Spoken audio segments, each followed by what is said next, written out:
Permata TV YouTube Indonesia dengan bangga mempersembahkan sebuah storytelling kekinian abad ini diangkat dari karya besar S.H. Mintardja yang sangat populer di masanya, berlatar belakang kisah tanah Jawa masa lampau, tepatnya di penghujung kejayaan kerajaan tanah Jawa dengan judul Api di Bukit Menoreh.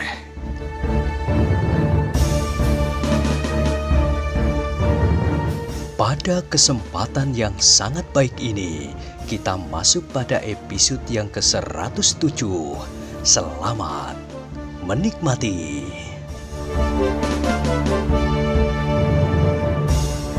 Pada episode sebelumnya telah diceritakan, tampaklah wajah Ki Gede Pemanahan berkerut-kerut. Wajah itu tiba-tiba menjadi tegang ketika ia berpaling kepada Untara dan kemudian kepada Widura. Maka dilihatnya wajah kedua pemimpin prajurit Pajang di Sangkal Putung itu pun menjadi tegang pula. "Kakang Sumangkar," berkata Ki Gede Pemanahan kemudian, "apakah Kakang Sumangkar atau setidak-tidaknya orang-orang Kakang tidak melakukan perbuatan itu?" "Tidak, Ki Gede, tidak," jawab Ki Sumangkar. "Jangan berbohong, Kakang." "Kenapa aku berbohong? Sekarang Ki Gede dapat melihat aku telah menepati janjiku, datang ke desa kecil ini bahkan tanpa senjata untuk meyakinkan kesungguhan kami di hadapan Ki Gede Pemanahan dan Angger Untara dan Widura. Sebab sebenarnya kami pun dapat mengerti, setelah terjadi peristiwa itu, maka para pemimpin Pajang akan dapat menjadi ragu-ragu."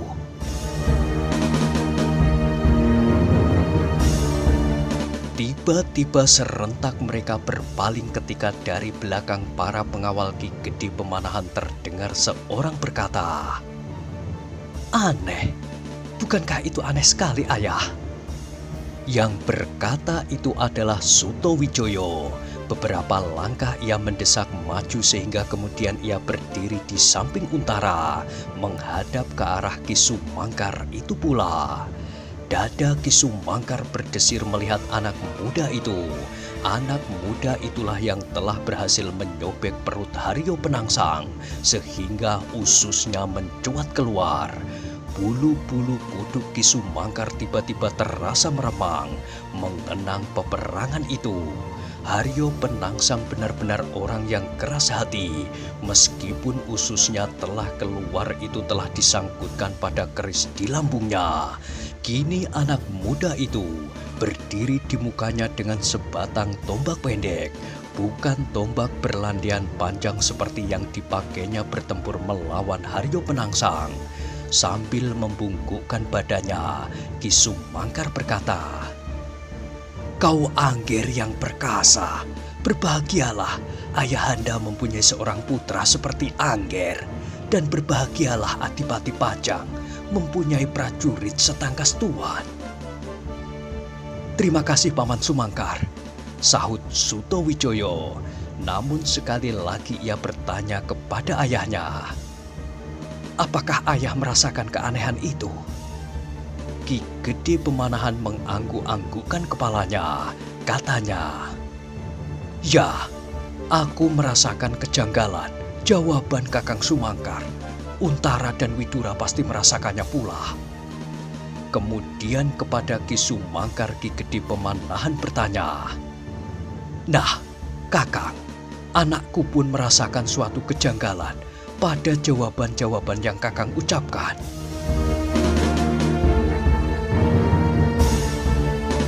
Ki Sumangkar menarik alisnya tinggi-tinggi sehingga alis yang sudah mulai berwarna putih itu pun bergerak-gerak. Sekali dipandanginya Sutowijoyo, kemudian Untara dan Widura. sekali-sekali ia berpaling memandangi beberapa bagian dari para prajurit Pajang yang dapat dilihatnya di bawah pohon-pohon yang rindang sepanjang dinding desa. Dan sekali-sekali ia berpaling juga kepada orang-orangnya yang berdiri tegang di samping ikatan-ikatan senjata yang mereka bawa. Matahari yang kini telah melampaui titik pusat itu sama sekali tidak terasa membakar tubuh-tubuh mereka dan memeras keringat mereka. "Apakah yang terasa janggal itu, Ki Gede?" bertanya Ki Sumangkar. "Kakang Sumangkar, jangan Kakang menganggap bahwa aku terlampau berprasangka," berkata Ki Gede Pemanahan. "Di dalam peperangan, segala macam siasat dan cara dapat terjadi. Mudah-mudahan Kakang Sumangkar tidak mempergunakan cara yang licik itu. Bahkan terbayang pun jangan pada angan-angan Kakang Sumangkar." Ki Gede Pemanahan berhenti sejenak, namun kemudian diteruskannya. "Tetapi Kakang, kenapa Kakang tidak terkejut dan heran melihat kehadiranku di sini? Apakah itu bukan hal yang aneh bagi Kakang? Apakah Kakang telah mengetahuinya lebih dahulu?" Ki Sumangkar mengerutkan keningnya, bahkan matanya kemudian menyorotkan berbagai macam pertanyaan. Bukan saja Ki Gede Pemanahan yang heran melihat sikap Ki Sumangkar menilai kehadirannya, tetapi Ki Sumangkar pun heran mendengar pertanyaan Ki Gede Pemanahan itu.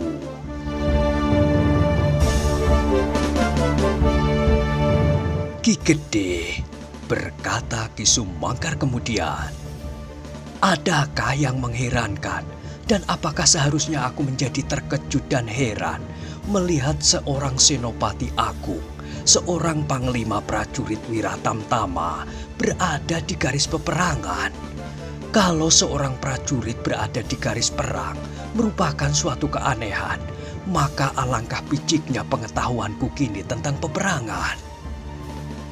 Ki Gede Pemanahan mengangguk-anggukkan kepalanya mendengar jawaban Ki Sumangkar itu. Katanya, "Kau benar Kakang, tetapi apakah sudah selayaknya bahwa Panglima Wiratamtama harus berada di garis perang pada saat-saat seperti ini? Kalau Kakang menganggap itu wajar, baiklah. Tetapi kenapa Kakang tidak terkejut mendengar bahwa di desa ini telah terjadi kebakaran? Mungkin Kakang telah melihat asap yang mengepul tinggi dan api yang menjilat ke udara. Tetapi dari mana Kakang tahu bahwa yang melakukan pembakaran itu si Danti, Sono Keling dan kawan-kawannya? Dari mana pula Kakang tahu bahwa telah terjadi penjegatan di Bulak Jagung yang dilakukan oleh Ki Tambakwedi? Maafkan Kakang, aku menjadi bercuriga mendengar semuanya itu. Aku menjadi berprasangka bahwa semuanya telah diatur sebaik-baiknya, suatu pembagian tugas yang rapi antara Ki Tambakwedi dan Ki Sumangkar.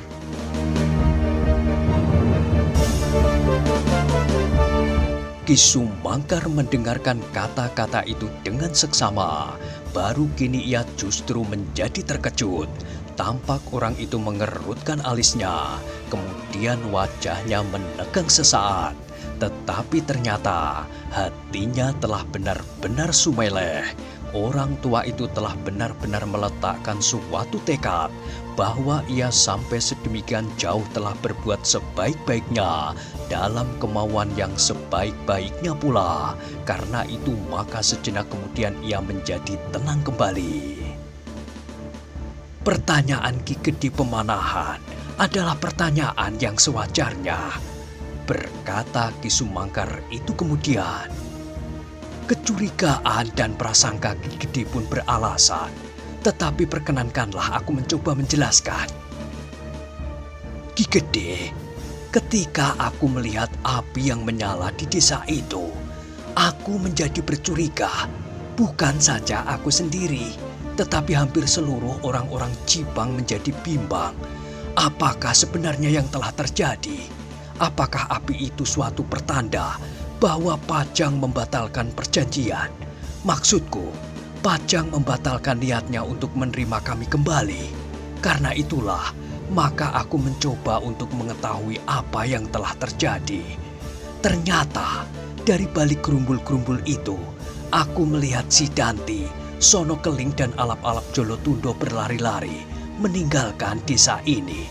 Bukankah dengan demikian menjadi jelas bahwa yang melakukan pembakaran itu pasti si Danti dan orang-orangnya?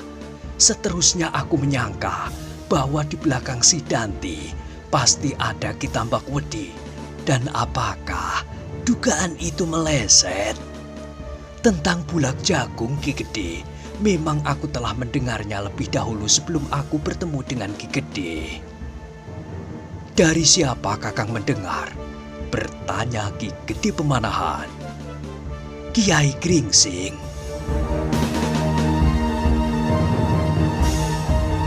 Ki Gede Pemanahan mengerutkan keningnya. Nama itu masih asing baginya, meskipun ia pernah mendengarnya sekali dua kali disebut-sebut oleh Untara. Namun nama itu sama sekali tidak mendapat perhatian yang khusus daripadanya.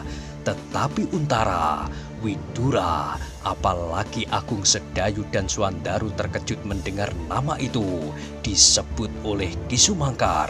Bahkan dengan serta-merta Untara bertanya, apakah Kiai Gringsing sekarang berada di sana? Iya, sahut Ki Sumangkar. Kiai Gringsing berada di antara orang-orang Jipang yang akan menyerah. Siapakah orang itu? Bertanya Ki Gede Pemanahan.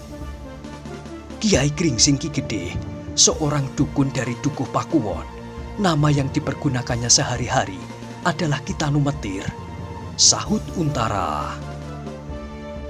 Wajah Ki Gede Pemanahan masih berkerut-kerut.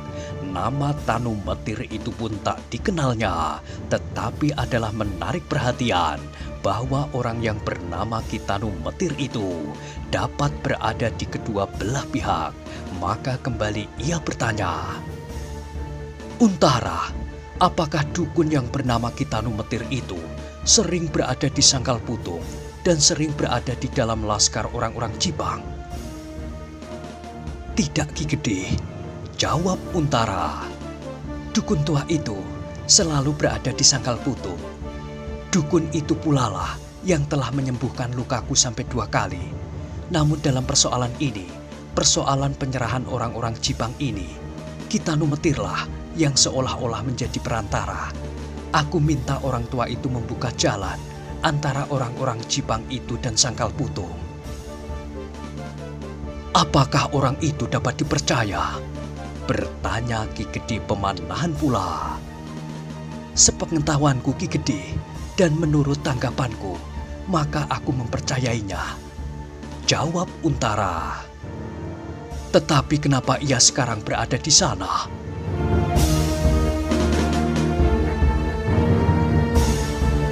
Untara tidak dapat menjawab pertanyaan itu.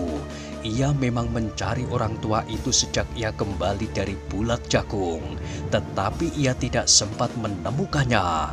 Ternyata Ki Tanu Metir itu telah berada di antara orang-orang Jipang. Ki Gede, Ki Sumangkarlah yang kemudian menjawab pertanyaan Ki Gede Pemanahan itu.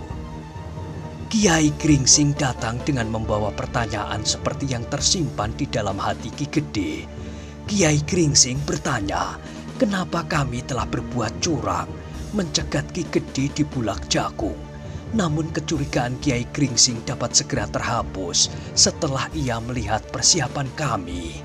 Apalagi Kiai Gringsing sendiri melihat pertentangan pendapat antara aku dan Sono Keling pada saat kami menentukan sikap ini.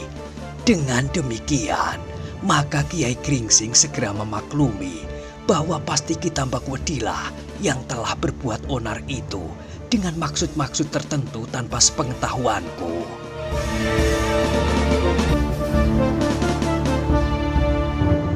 Kembali wajah Ki Gede Pemanahan berkerut-kerut. Dicobanya untuk dapat mengerti penjelasan Ki Sumangkar itu. Tetapi karena Ki Gede Pemanahan belum tahu benar tentang orang yang bernama Kiai Gringsing, maka kepada Untara ia bertanya, Untara, Bagaimanakah tanggapanmu tentang Kiai Gringsing itu? Apakah keterangan Ki Sumangkar tentang orang yang bernama Kiai Gringsing itu dapat kau benarkan? Setidak-tidaknya, menurut anggapanmu, hal itu dapat terjadi atasnya. Untara menjadi ragu-ragu sejenak, tetapi ia harus mengatakan tanggapannya tentang Kiai Gringsing menurut penilaiannya. Maka jawabnya, menurut keadaan yang pernah aku saksikan Ki Gede, maka Kiai Gringsing itu memang mungkin dapat berbuat demikian. Ki Gede Pemanahan mengangguk-anggukkan kepalanya, kemudian katanya, kalau kau dapat menganggap bahwa Kiai Gringsing memang dapat berbuat demikian, dan apabila kau percaya kepada Kiai Gringsing, maka aku dapat mempercayai sebagian besar dari cerita Kakang Sumangkar. Ki Sumangkar menarik nafas dalam-dalam, seolah-olah ia kini telah dibebaskan dari sebuah hukuman yang mengerikan.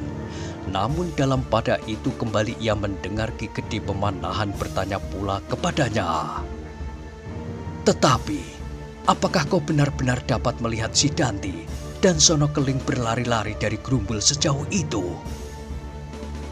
Tidak Ki Gede, jawab Ki Sumangkar. Aku tidak melihat dari jarak itu, tetapi aku menyelinap ke gerumbul-gerumbul yang lebih dekat di sebelah desa ini. Ki Sumangkar berhenti sejenak, kemudian dilanjutkannya. Kiai Gringsing juga ikut serta melihatnya, dan Kiai Gringsing membenarkan penglihatanku bahwa orang yang berlari-lari dari desa ini adalah si Danti. Ki Gede Pemanahan mengangguk-anggukkan kepalanya, kemudian kepada Untara dan Widura ia bertanya, Untara dan Widura yang memegang tanggung jawab sepenuhnya atas Sangkal Putung, bagaimana pertimbanganmu? Kembali dada Untara dan Widura dilanda oleh keraguan-raguan, tetapi kembali mereka berkata seperti kata hati mereka. Ki Gede, kami dapat mempercayainya sampai sekian.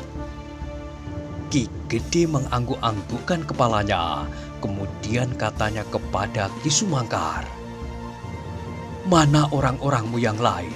Apakah kau hanya akan menyerah dengan 25 orang ini? Tidak Ki Gede, sahut Ki Sumangkar. Berdasarkan berbagai pertimbangan, menurut Kiai Gringsing, yang ternyata aku temui, yaitu kecurigaan para pemimpin Pajang atas diri kami, maka aku mengambil sikap seperti yang dikehendaki oleh Kiai Gringsing untuk meyakinkan para pemimpin Pajang atas kehendak baik kami. Kami datang bersama-sama senjata-senjata kami. Sesudah itu, maka segera akan menyusul orang-orang kami apabila segala kesalahpahaman sudah diatasi. Sekali lagi Ki Gede Pemanahan mengangguk-anggukkan kepalanya. Kini ia tertarik benar kepada orang yang menyebut dirinya Kiai Gringsing. Ia ingin bertemu dan berbincang tentang beberapa hal dengan orang itu. Apa yang didengarnya dari Ki Sumangkar dan Untara seolah-olah telah memberikan kepadanya gambaran tentang seorang dukun tua yang memiliki beberapa kelebihan dalam menanggapi berbagai persoalan. Bahkan orang tua itu telah dengan cepat dapat mengambil sikap untuk menyelamatkan rencana penyerahan yang akan dilakukan oleh orang-orang Jipang. Kakang Sumangkar, berkata Ki Gede Pemanahan itu pula, telah sampai saatnya Kakang membawa orang-orang Kakang itu kemari. Apakah Kiai Gringsing akan kembali ke Sangkal Putung bersama dengan orang-orang Jipang? Ki Sumangkar mengerutkan keningnya, jawabnya, aku tidak tahu Ki Gede. Aku tidak tahu apakah Kiai Gringsing akan bersama-sama dengan kami. Baik, kalau demikian, datanglah bersama laskarmu, berkata Ki Gede Pemanahan. Terima kasih Ki Gede, aku akan kembali menjemput mereka di belakang gerumbul-gerumbul itu. Mereka menunggu apakah mereka dapat datang tanpa kesulitan. Kami telah berjanji, berkata Ki Gede. Kalau kalian tidak berbuat sesuatu, maka kami akan menepati janji itu. Terima kasih Ki Gede, sahut Ki Sumangkar sambil membungkukkan badannya. Kini, perkenankanlah aku menjemput orang-orang kami. Silahkan Kakang.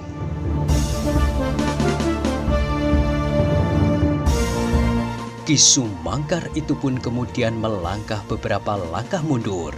Ia masih melayangkan pandangan matanya beredar pada dinding-dinding halaman desa benda yang kecil. Ia melihat ujung-ujung tombak dan pedang di balik dinding-dinding itu. Dan di sana sini ia melihat prajurit Pajang bertebaran dalam kelompok kecil di luar dinding. Kemudian setelah ia memutar tubuhnya, ia berkata kepada orang-orang Jipang yang masih berdiri di samping onggokan senjata yang mereka bawa. Kalian tetap di sini, aku akan menjemput kawan-kawan kalian. Orang-orang itu pun mengangguk sambil menyahut. Baik Kiai. Ki Sumangkar pun segera berjalan tergesa-gesa, meninggalkan orang-orangnya yang berdiri tegang kaku, seolah-olah mereka menjadi membeku. Tak seorang pun yang berani menggerakkan ujung jarinya sekalipun.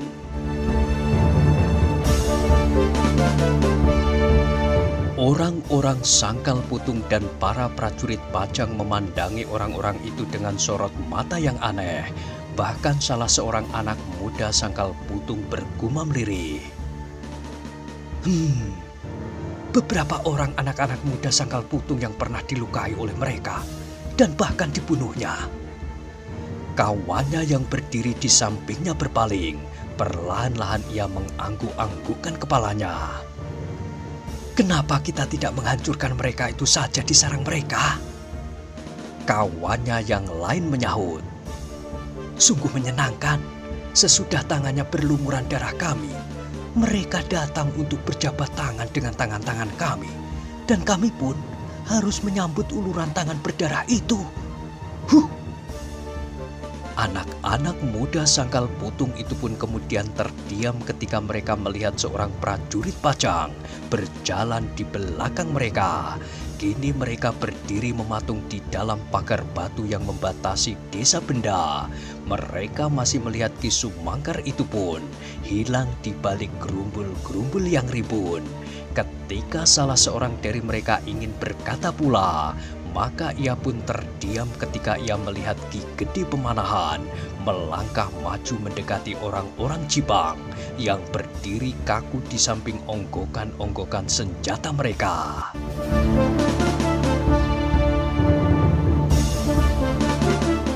Hai, berkata Ki Gede Pemanahan kepada salah seorang dari mereka.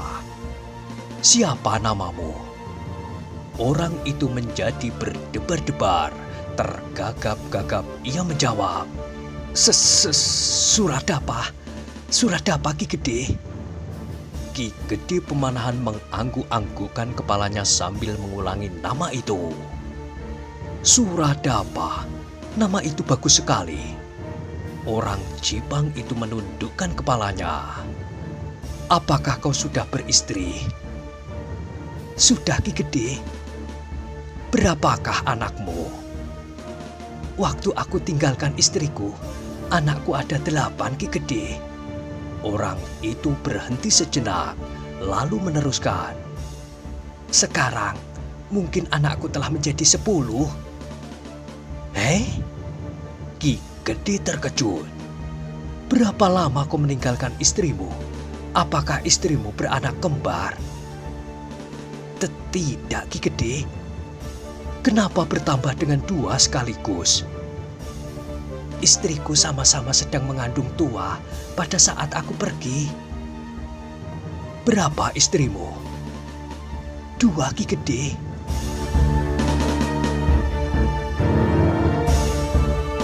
Ki Gede Pemanahan tersenyum.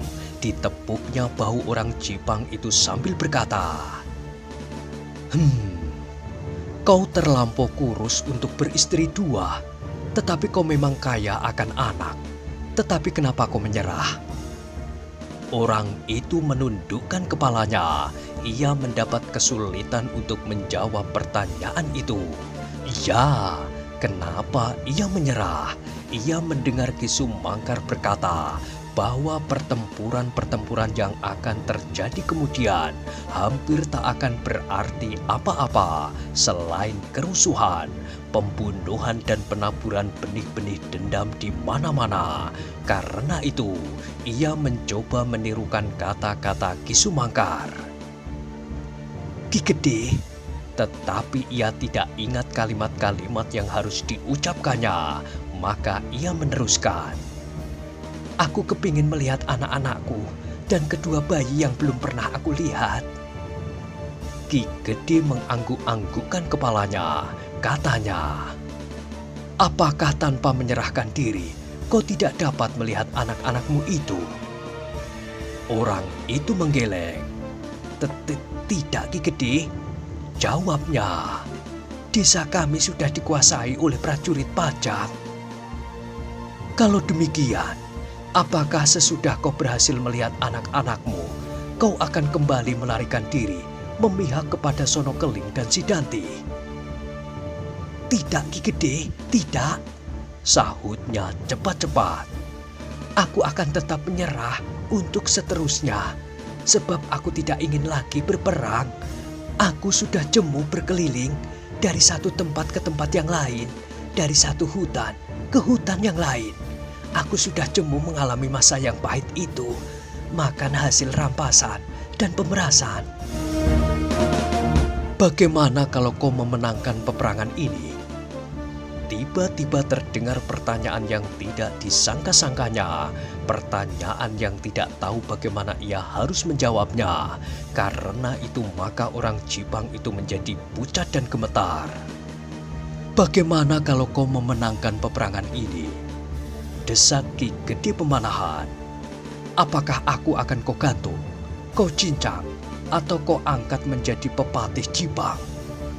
Orang itu menjadi semakin pucat. Ia tidak tahu bagaimana ia menjawab. Keringatnya tiba-tiba semakin banyak membasahi tubuhnya, tetapi keringat yang dingin. Beberapa orang anak muda Sangkal Putung mendengarkan percakapan itu dari sudut desa. Mereka sengaja memerlukan memperhatikan setiap patah kata yang diucapkan oleh Ki Gede Pemanahan dan jawaban yang diucapkan oleh orang-orang Jipang itu. Tetapi orang Jipang itu masih belum menjawab. Kepalanya semakin tunduk dalam-dalam dan dadanya serasa menjadi kian sesak. Suradapa, berkata Ki Gede Pemanahan. Sebelum Adipati Jipang memenangkan perang ini, ia telah melakukan serangkaian pembunuhan-pembunuhan untuk menyingkirkan lawan-lawannya yang mungkin akan menjadi perintangnya menuju ke singgasana Demak. Meskipun aku tahu bahwa pengaruh pengikut-pengikutnya banyak mendorongnya melakukan perbuatan yang tidak terpuji itu. Nah, apakah kira-kira yang akan dapat dilakukan kalau ia kemudian benar-benar menguasai Demak? Adipati Pajang pasti akan terbunuh. Aku, Ki Juru Mertani, Ki Penjawi, Ki Wila, Ki Wuragil, dan para senopati prajurit. Bandingkan sikap Adipati Jipang itu dengan sikap Adipati Pajang. Mungkin Haryo Penangsang sendiri tidak ingin berbuat demikian, tetapi kekuasaan-kekuasaan yang ada di bawahnya itulah yang telah menjerumuskannya. Sekarang Adipati Pajang bersikap lain. Ia tidak menaburkan dendam yang tersimpan di dalam hati. Bahkan ia mencoba mencari jalan supaya pertentangan ini berakhir tanpa pertumpahan darah lebih banyak lagi. Apakah ini dapat kau mengerti dan kau rasakan? Orang itu masih menundukkan kepalanya. Ya Ki Gede, suaranya menjadi sesak parau. Yang lain bagaimana? Apakah kalian dapat juga mengerti perbedaan itu? Iya Ki Gede, hampir serentak mereka menjawab. Kalau begitu, tularkan pengertian itu kepada kawan-kawanmu, kepada keluargamu, kepada siapa saja yang kau temui, supaya mereka dapat menilai keadaan sebaik-baiknya.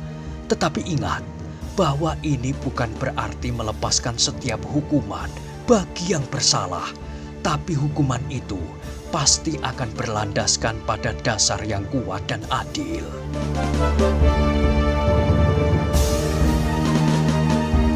Orang Jipang itu dapat memahami sepenuhnya kata-kata Ki Gede Pemanahan. Ia pernah mendengar pula ucapan-ucapan seperti itu dari pemimpin-pemimpinnya.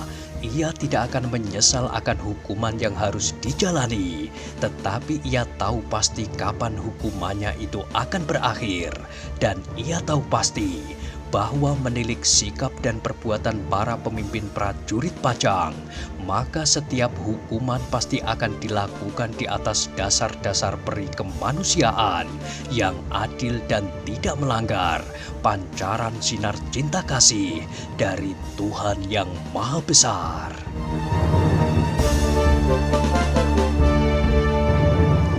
Ya Tuhan, Engkau Maha Besar dan Maha Murah. Orang Jipang itu terkejut mendengar suara angan-angannya sendiri. Sudah terlampau lama ia tidak sempat mengucapkannya. Tiba-tiba kalimat itu diulang-ulangnya di dalam hati. Tuhan Maha Besar dan Maha Murah. Dan hatinya pun menjadi tentram. Seandainya orang-orang Pajang ingkar janji, memotong kepala mereka seperti menebas ilalang karena mereka sudah tidak bersenjata, maka kini ia telah menemukan kedamaian abadi di dalam dirinya. Tuhan Maha Besar dan Maha Murah. Orang Jipang itu mengangkat kepalanya ketika ia mendengar Ki Gede Pemanahan bertanya, "Kenapa kau terpekur? Apakah kau menyesal mendengar bahwa kau harus bertanggung jawab atas semua perbuatanmu berdasarkan hukum yang berlaku?" Orang itu menggelengkan kepalanya. Ketika ia mengangkat wajahnya, Ki Gede Pemanahan menjadi heran. Wajah itu telah menjadi berbeda benar dengan wajah sebelumnya. Dengan tatak dan teguh ia menjawab, "Tidak Ki Gede. Aku akan melakukan setiap hukuman kerja paksa, ataupun kami sekeluarga harus menyingkir dari Demak untuk tinggal di daerah-daerah terpencil, di hutan-hutan Mentaong, atau di hutan-hutan sekitar Padi. Kami tidak akan selak, meskipun kami akan dihukum mati." "Hei?" berkata Ki Gede Pemanahan heran. "Sikapmu tiba-tiba berubah. Apakah yang terjadi di dalam dirimu?" "Aku menemukan ketenangan di dalam menyebut nama Tuhan yang Maha Pengasih dan Maha Penyayang, Tuhan yang Maha Besar dan Maha Murah." Ki Gede Pemanahan menepuk bahu orang Jipang itu sambil mengangguk-anggukkan kepalanya. Ia berkata, "Kau telah menemukan sumber hidupmu kembali. Genggamlah kedamaian itu di dalam hatimu. Jangan terlepas kembali. Kalau kau mampu menuangkan kedamaian hatimu itu kepada kawan-kawanmu, maka kau akan mendapat kebahagiaan berlipat-lipat." "Ya Ki Gede, mudah-mudahan aku mampu melakukannya." Yang mendengar percakapan itu, Untara, Widura, bahkan orang-orang Jipang yang lain dan para pemimpin Pajang menjadi terharu. Orang ini ternyata tidak saja memilih jalan yang dikehendaki oleh pimpinan prajurit Pajang untuk segera menyelesaikan persengketaan yang terjadi dan tersebar di mana-mana, tetapi ia telah menemukan dirinya sebagai manusia yang berada di antara manusia yang lain. Manusia yang merasa dirinya berada di dalam lingkungannya sendiri, lingkungan yang berasal dari sumber yang sama. Tetapi bukan saja mereka, orang-orang Jipang itu yang seakan menemukan ketetapan hati dalam kedamaian yang abadi apabila mereka dapat mempertahankan nama Tuhan yang Maha Esa di dalam hatinya. Namun tiba-tiba orang-orang sangkal putung yang tidak henti-hentinya mengumpat-umpat itu pun terhenti pula. Tiba-tiba mereka merasakan sesuatu yang bergetar di dalam hatinya.